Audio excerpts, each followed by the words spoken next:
what have you seen from the San Francisco defense? What sort of the hallmarks did you see there? Really, those guys up front. They really trust those guys up front to get home. So it's going to be really vital this week that we're in tune, especially those guys on the edges. It's going to be really important that we're in tune to those guys. They can really change the dynamic of a game. You probably know a little bit about Nick Bosa. What can you share about him? Definitely somebody, like I said, he's going to get after the quarterback. He's going to, first of all, that one-on-one matchup, if he has a one-on-one matchup, he's going to try to take full advantage of it. So we're all going to have to be clean on our technique, especially. And sometimes that doesn't even work with a guy like that. So, but I would say the biggest thing is we have to be really clean with our technique going up against a guy like that. Was there anything you did in the offseason in your training to get faster? I mean, I'm sure every year you're trying to get faster, but was there anything you think pinpoints to get a little bit quicker? I think really, just continuing to grow and progress on your speed training. I mean, everyone, every skill position speed trains in the season in order to maintain and even, like you said, to even get a little bit faster. But really just being able to maybe add an extra day in there. Sometimes you do it 2-3 times a week. Maybe you might switch it up and go 3 to 4 times one week. Maybe if you have a lighter kind of lifting week and you want to hit the speed training a little bit more. But I think it's just all about how you attack your speed training in the off season. What did you learn about the NFL last year that's led you to spend so much time in the training room? Like T.Y. says he looks over and every time there's you next to him in there. So a lot of times, especially in college, you kind of associate the training room as a negative, as in you don't want to be in the training room. But, being here, talking to a lot of other vets, most of the time, those guys that are in the training room, they're there doing prehab, things to prevent, further injuries or, trying to strengthen a certain area of weakness that you have, whether it be a ligament or joint or something like that. So that's something that I definitely learned from last year going into this year is that the training room doesn't necessarily mean, you're in a bad spot. Having said that, injuries are such a part of the game. You see Julian go down. I mean, how do you react to something like that? That is the one thing. It's one part of the game that I wish I could take away, especially those non-contact kind of injuries. You play the game, hey, there's a potential chance I could get hit and I could get hurt. But when you have those non-contact injuries, that's when, you just wish you could take those away from the game because everyone loves the physicality of the game, and that's part of the reason why you play it. But if you can go out there and still get hurt by not even, essentially coming in contact with somebody and, having a collision, it sucks, and you feel for them. And I know that there are guys in this locker room, especially from, firsthand experience that some guys have had with that same injury, I'd definitely reach out to them and be able to guide and help them through that process. I'm sure you have a lot more on your plate than this, but have you ever thought is there a common denominator on ankle, knee, Achilles, or is it just at the NFL, at this level, you're putting your body at risk?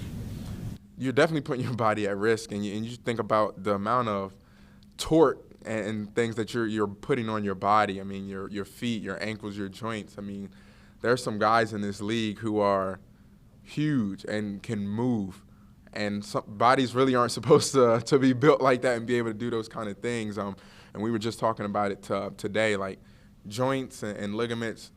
They may get a little stronger, but they're still, joints and ligaments. So you can add on muscle and increase your speed, and it just sucks because that's what you have to do in order to play at a high level at this game. But then there's also the risk of injury.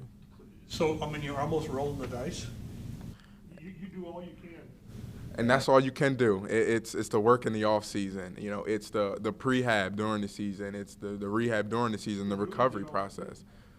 And that's why you play the game. You play the game because you love it. You accept the risk, and you know the risk that's out there. Injuries just sucks. The injury rate in the league is 100%, and it sucks. I don't know if you're the right person to ask this, but and I don't even know if you went against him yesterday, but Dio was back in practice, I think, for the first time yesterday. If you go against a guy like that, first of all, he's 6'6". He looks like DeForest, but he's a defensive end, I think, right now. Just how uncommon is his size? Just what are the first impressions when you see that guy out there in practice? It's kind of what I just spoke about. Guys aren't really supposed to be that kind of size and move how they move. But it was exciting to see him out there. You could see the smile on his face. You could tell he had a high motor. He was ready to roll. But like you said, when you got guys like that, only thing you can do is just accept that they're special. Like that guy's special, and all he has to do is just keep working, honing in on his technique, becoming a savvy football player. But as far as his size and how he's built, you just got to accept that he's special. There's nothing you can do about that. Was Dio another one of those guys that was in the training room when he was trying to get back? Did you notice anything about him during his recovery process? One thing I did notice about him was that he would make a lot of jokes.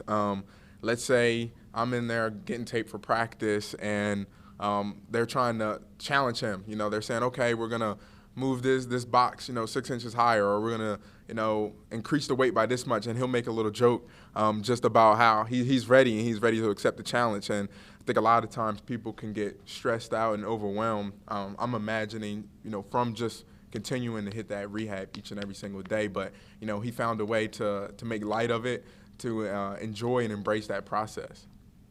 When you talk about speed, can you get faster just from experience, just from understanding the game better? Does that help you play at a faster speed? Yeah, that definitely does help you. Because then you're able to just get to your assignment faster. You're able to anticipate where your assignment to be at. So also the mental aspect of the game is definitely another way to play faster. When you're 60 yards down the field, are you thinking, I got to get in the end zone, or are you thinking, I don't want to fumble? Like, how does it play out in your mind? Oh, It's hit or miss with receivers. Once you're 60 yards down the field, you got to be thinking, how can I get into the end zone? What's going on? What's in front of me? Is it just a foot race? Okay, let me focus on just driving. Is there blocks to be set up? Like, how can I, get this block perfect to get in the end zone? So once you're 60 yards down the field, you definitely are thinking, how can I get in? There's no way I'm not scoring a touchdown after carrying the ball 80 yards by myself, right? I was definitely hoping that I was able to get in there on that long run. I was doing my best to try to just make Pitt right. The guy was fighting Pitt off, and I was just trying to make Pitt right. And you could see, the look on his face when I didn't get in. But that just goes to show, how hard of a worker Pitt is and how he wants all of us to succeed. But at the end of that drive, it was, if they call my number again, I'm definitely getting in there. But if they don't, whatever my role is in that piece of getting someone into the end zone, I got to make sure I execute it, no matter if I'm tired or not. So are you proud of having the longest run in team history, along with the longest non-scoring? I was just about to say that. It definitely is a nice little accolade, but would love to have had it been the longest touchdown run for the organization.